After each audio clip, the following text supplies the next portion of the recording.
ဟုတ်ရလို့မြင်လာပါလေကျွန်တော်ရဲ့ဒီ file 3မှာကျွန်တော်ရဲ့ချစ်မိတ်ဆွေတွေကိုအကောင်းဆုံး site ပေါ့အကောင်းဆုံး site လို့ပြောချင်တယ်နော်ဒီ site က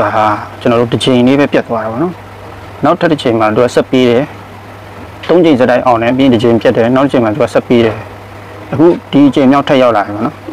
ကျွန်တော်ဒီ၅ချိန်မြောက်ထပ်ရောက်လာပြီအဲ့လို၅ချိန်မှာကျွန်တော်တို့ဆက်ပြီးအောင်မလားနော်ကျွန်တော်တို့ဆက်ပြီးအောင်ဖို့ရှိတယ်ပေါ့နော်site ကလည်းကျွန်တော်ကြိုက်နေတဲ့ key တွေနဲ့သူကတွဲရက်ထွက်လာတဲ့အတွက်ကြောင့်နော်ဟောမှုကဏ္ဍကတော်တော်လေးတည်ကြတယ်အဲကြောင့်ကျွန်တော်ချင်းလေးဒီ file 3လေးကိုကျွန်တော်တို့ဒါချင်းမိတ်ဆွေအားလုံးနည်းနည်းလေးမျှဝေပေးကြပါလို့ပြောချင်ပါတယ်နော်အားလုံးပဲဒီ site လေးမစခင်မှာနော်ကျွန်တော်ဒီ member ဝင်နေတဲ့ချင်းမိတ်ဆွေတွေကျွန်တော်ရဲ့ video file ဒီ YouTube channel ရဲ့ကျွန်တော် post တင်တဲ့နေရာမှာလိုက်ရှာကြည့်ပါနော် post တင်တဲ့နေရာမှာနံပါတ်တွေထည့်ထားပေးပါတယ်အဲ member ဝင်နေတဲ့မိတ်ဆွေတွေပဲဆက်သွယ်လာပြီးလို့ညွှန်တောင်းပန်ပါတယ်နော်ဟုတ်ကဲ့ဒါကျွန်တော်ဒီမှာကျွန်တော်ပြချင်တဲ့ site ကကျွန်တော်ပြီးခဲ့တဲ့ video file မှာလိုမျိုးပေါ့နော်ပြီးခဲ့တဲ့ကျွန်တော်ခု9ခု8လိုမျိုးအောင်မြင်တဲ့ site ပေါ့နော်အောင်မြင်တဲ့ site အဲ့လိုမျိုးမူပေါ့အဲ့မူပုံစီပုံတင်နည်းအတိုင်းပဲသူကလာတာနော်အဲ့ဒီမူရဲ့ပုံတင်နည်းအတိုင်းသူကစပ်ပေးနေတာဒါစောစောတော့ကျွန်တော်တို့ဒါဘယ်လိုလာလဲဆိုရင်ကျွန်တော်ဒီ900ပေါ့နော်နေ့ဦးကနန်းပေါ့နော်နေ့ဦးကနန်းကျွန်တော်တို့ဒါနေ့ဦးကနန်းတစ်ခုပဲမပါဘူးနော်ဒီ900အပင်အနေသူကစလာဘလို့စလဲဆိုရင်သူကလုံးပိုင်ကိုကျွန်တော်တို့ပထမဆုံးဒီ3ညနောက်ပိတ်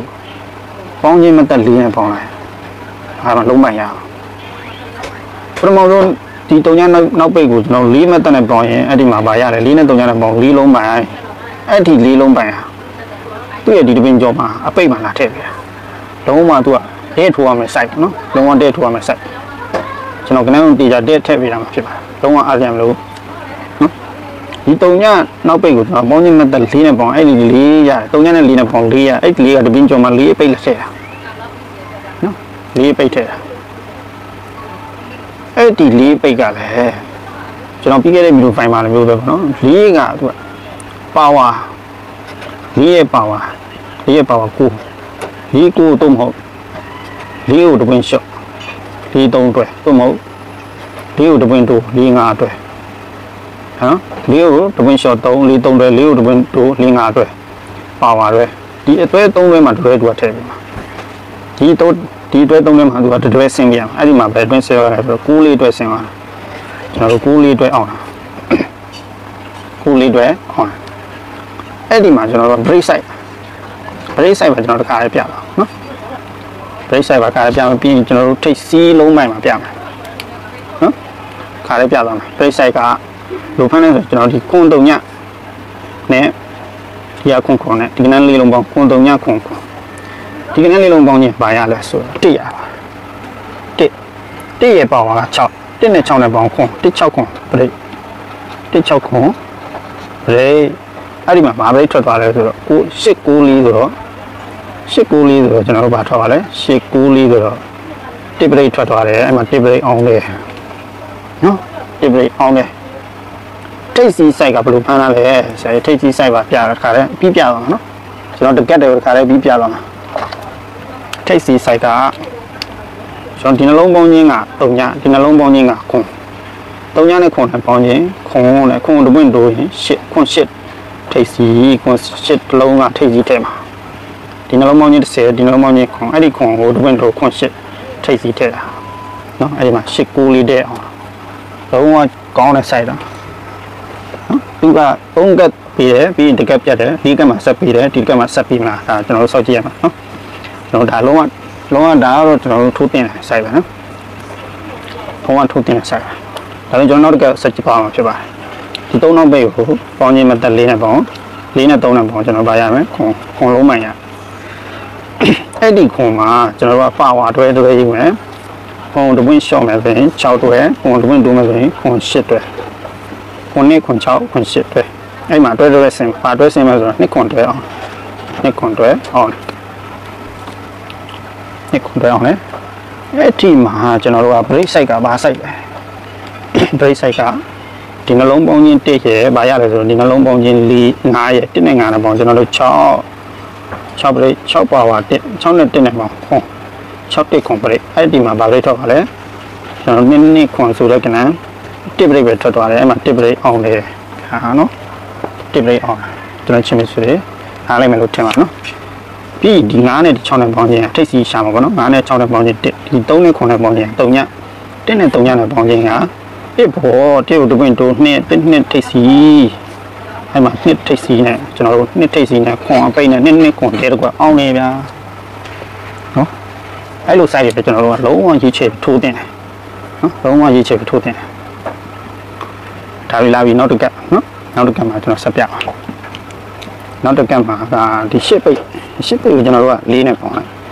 အားလုံးမှရပြီနှစ်လုံးမှအဲ့ဒီမှာနှစ်ပါဝါယူလိုက်နှစ်ခွန်တွဲနှစ်ကိုတပွင့်ရှော့ဆိုရင်နှစ်တစ်တွဲနှစ်ကိုတပွင့်ဆိုရင်နှစ်3တွဲဆိုနော်နှစ်ခွန်နှစ်1နှစ်3အဲ့ဒီနှစ်ခွန်နှစ်1နှစ်3ဘယ်မှာလာချပြတယ်ဒီမှာ3နှစ်တွဲနဲ့လာထည့်ပါတယ်3နှစ်တွဲအောင်တယ်နှစ်3တွဲအောင်တယ်နော်ဒီနှစ်ကလည်းဒီမှာအပိတ်လက်ထည့်ပါနော်ဒီနှစ်လုံးမှရလည်းအပိတ်3နှစ်တွဲကလည်းအောင်တယ်ဒါပေမဲ့ကျွန်တော်တို့က break ကိုကြည့်ပါမယ် break ကလည်းဒီနှလုံးပေါင်းခြင်း1ဒီနှလုံးပေါင်းခြင်း9 1နဲ့9နဲ့ပေါင်းလို့ရရတယ်3ညရဲ့ပါဝါ9ဒီနှလုံးပေါင်းခြင်းကလည်း5 break ပဲဒါပေမဲ့3ည5 break အဲ့ဒါဆိုရင်ကျွန်တော်တို့ဘာကဏ္ဍထွက်သွားလဲဆိုတော့352ဆိုတဲ့3ည break ထွက်ပါတယ်ခင်ဗျာအဲ့မှာ3ည break လုံးဝကောနော်3ကပ်ပါအောင်ပါရေးဆက်ကောင်းတယ်ထိတ်စီးဆက်ကဘယ်လိုဖမ်းတာလဲဆိုဒီနှလုံးပေါင်းခြင်းက6ဒီနှလုံးပေါင်းခြင်းက9နဲ့6နဲ့9နဲ့ပေါင်းတော့3နဲ့3လို့ပွင့်တူ4 3ထိတ်စီအဲ့မှာ3ထိတ်စီ3ထိတ်စီနဲ့ကျွန်တော်နှစ်နောက်ပိတ်လိုက်3 5နှစ်တက်အောင်ပါဗျာနော်3 5နှစ်ကြီးတက်အောင်လုံးဝကောင်းတယ်ကျွန်တော်ချင်းမိတ်ဆွေကျွန်တော်တို့ပြတ်သွားတဲ့ကက်ကအတိကက်မှာနော်ဒီ4ပင်မြောက်ကက်မှာပြတ်သွားတာဒီမှာကဒီလုံးမိုင်မှာပြတ်တာနော်ဒီနှစ်အပိတ်ကိုကျွန်တော်3ခုနဲ့တော့ဒါတိုက်ရိုက်လာတယ်နော်4မတက်နဲ့ပေါင်းတော့ကျွန်တော်တို့ဘာရ6လုံးပိုင်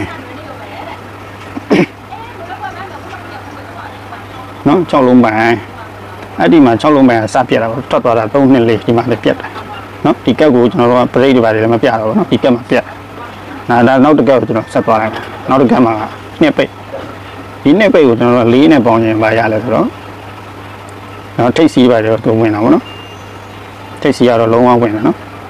ဒီနှလုံးပေါင်းခြင်း9နဲ့ဒီနှလုံးပေါင်းခြင်း8 9နဲ့8နဲ့ပေါင်း3လေးထိတ်စီးအဲ့မှာ4ထိတ်3ထိတ်စီးဝင်တာပေါ့နော်ထိတ်စီးကဝင်တယ်နော်ကျွန်တော်တို့ break ကဒီနှလုံးပေါင်းခြင်း2ဒီနှလုံးပေါင်းခြင်း10နှစ်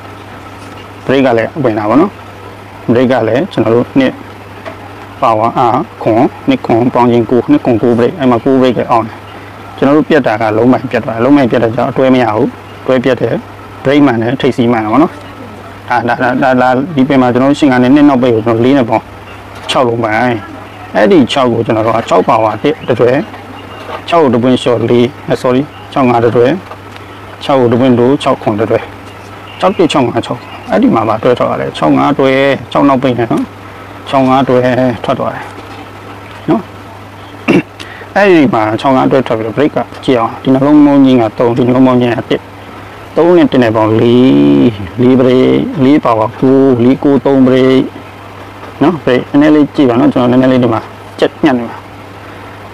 4 9 3 break အဲ့ဒီမှာဘာ break ထွက်သွားလဲဆိုတော့3 5 6ဆိုရ4 break ထွက်တယ်4 break ထွက်တယ်အဲ့ဒီမှာ4 break အောင်တယ်နော်4 break အောင် break ကတော့တောက်လျှောက်အောင်တယ်ထိတ်စီဆိုင်ရောက်လို့ဘာလာလဲဆိုတော့ဒီနှလုံးပေါင်းခြင်းက6ဒီနှလုံးပေါင်းခြင်းကခွန်6နဲ့ခွန်နဲ့ပေါင်း3နဲ့3တွင်တူ4 3 4အဲ့ဒီမှာထိတ်3 4ဒီလုံးစင်3ထိတ်ကြီးနဲ့6ပိတ်နဲ့4 break ရော3 5 6တဲ့အောင်တာဗျာနော်ဒီကက်မှာသူကဆက်ပေးတာဆက်ပေးတာဒီပြင်မှာကျွန်တော်တို့ကဆက်ပေးမပေးဖို့များတယ်ဘာကြောင့်လဲဆိုတော့ဆက်ကြည့်အောင်6နဲ့ကျွန်တော်တို့ပေါင်းခြင်းမတက်4နဲ့ပေါင်းလာပါလေ3ညလုံးပိုင်တော်တော်လေးလို့ကောင်းတယ်ဒီဘက်မှာနော်3ညလုံးပိုင်တော်တော်ရုပ်ကောင်းတယ်အဲ့ဒါမှာ3ညလုံးပိုင်တော့နောက်ပိတ်မှလာပါနော်အတွဲကဘာအတွဲဖြစ်မှာဆိုတော့3ညရဲ့ပါဝါ9 3ည5တွဲ3ညကိုတပွင့်ရှော့ဆိုတော့3ည9 3ညကိုတပွင့်တူတော့3ည1 3ည9 3ည1 3ည5တွဲ3တွဲအဲ့တွဲ3တွဲမှာတွဲချနော်တွဲချမယ်ပရိကာဒီနှလုံးပေါင်းခြင်း10ဒီနှလုံးပေါင်းခြင်း5 10နဲ့9နဲ့ပေါင်း5 break 9ရဲ့ပါဝါက3ညဒီနှလုံးပေါင်းခြင်း break ကလည်း9ပဲဆိုတော့ကျွန်တော်9 3ည break ကတိကျလောက်ဖြစ်သွားတယ်နော်9 3ည break ကတိကျလောက်ဖြစ်သွားတယ်ဒါဆိုရင်ကျွန်တော်ကထိတ်စီး site ကိုကြည့်ပါထိတ်စီးကပါရမယ်ဒီနှလုံးပေါင်းခြင်းက9ဒီနှလုံးပေါင်းခြင်းက4 9နဲ့4နဲ့ပေါ့ကျွန်တော်တို့ကဖတ်ရ939ထိပ်စီ939ထိပ်စီက939ထိပ်စီဒါဆိုကျွန်တော်တို့ကဏ္ဍထုတ်ပါနော်ကဏ္ဍထုတ်ပါမယ်ကျွန်တော်တို့ဒီမှာ5ဘိတ်ဒီမှာ3ဘိတ်ထုတ်ပါမယ်နော်နေနဲ့ထုတ်ပါဗျာအောင်ဝင်ခံပါနော်5ဘိတ်ဆိုတော့ကျွန်တော်တို့က3တိတ်ကြီး9ထိပ်စီဆိုတော့ကျွန်တော်တို့ဒါ305အတွက်တော့ပေါ့နော်539အတွက်ကျွန်တော်ရေးလိုက်ပြီးရင်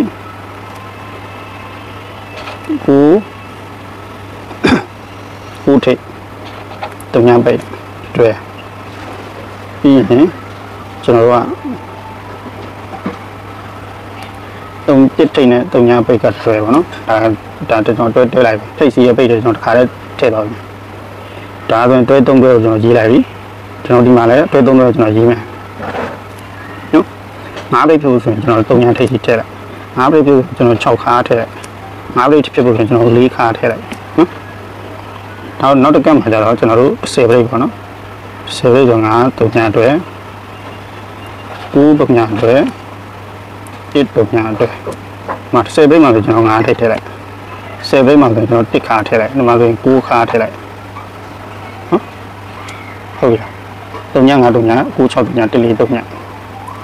1 4 3မှာ3ထိပ်စီလည်းရှိတဲ့တော့3 4 1လို့လည်းထည့်အောင်နော်3 4 1လို့လည်းထည့်ရမယ်ဒီ9 3မှာကျွန်တော်3 5လည်းထည့်ရအောင်နော်အဲ့ဒီမှာကျွန်တော်တို့က5ဘရိတ်ကိုဦးစားပြီးထိုးမှန်းတယ်ဒီ4ခွက်ထိုးလို့ရပါတယ်နော်ကျန်တဲ့ဘရိတ်တွေကဒါ3ဘရိတ်ကအရင်ထိုးလို့ရပါတယ်အားလုံးပဲကန်ကောင်းကြပါစေဗျာကိုလက်ပါနော်ကိုလက်ပါကျွန်တော်အနိကဗီဒီယိုဖိုင်တစ်ပုဒ်လည်းတင်ဖို့ရှိပါနော်အနိကမှာကျွန်တော် site တွေးမိတယ်ရှိမိတယ်ဆိုရင်ကျွန်တော်ဒါတင်ပေးဖို့ရှိပါတယ်တဲ့တစ်ခွက်ထိုးရမယ့် site နော်ကျွန်တော်ကြည့်လို့မိဆိုလည်းကျွန်တော်ဒီ site 3 site တွေမှာတော့ဒီဗီဒီယိုဖိုင်3ပုဒ်တွေမှာတော့ကျွန်တော်တစ်ပုဒ်လောက်တော့ဒီတော့တိုးမယ်လို့ကျွန်တော်မှတ်တာပါထင်တာပါတိလေ3ညရတယ်ကျွန်တော်ဒါမွေးကနန်းရှိရတော့ကျွန်တော်ဘယ်ပြင်မှာလည်းမသိတာအော်တာပေါ့နော်အမထွက်ခဲ့ဘူးနော်တိလေ3ညတိပြင်မှာကျွန်တော်ထပ်ပြီးတော့ကစားလို့ရတယ်လို့9 6 3ညလည်းကောင်းလို့9 1 3ညလည်းကောင်းပါနော်အားလုံးပဲကျွန်တော်ချင်းမင်းစီတွေကံကောင်းကြပါစေဗျာမင်းများလေးပေါက်ကြပါလေနော်တဲ့မင်းများလေးပေါက်ကြပါလေ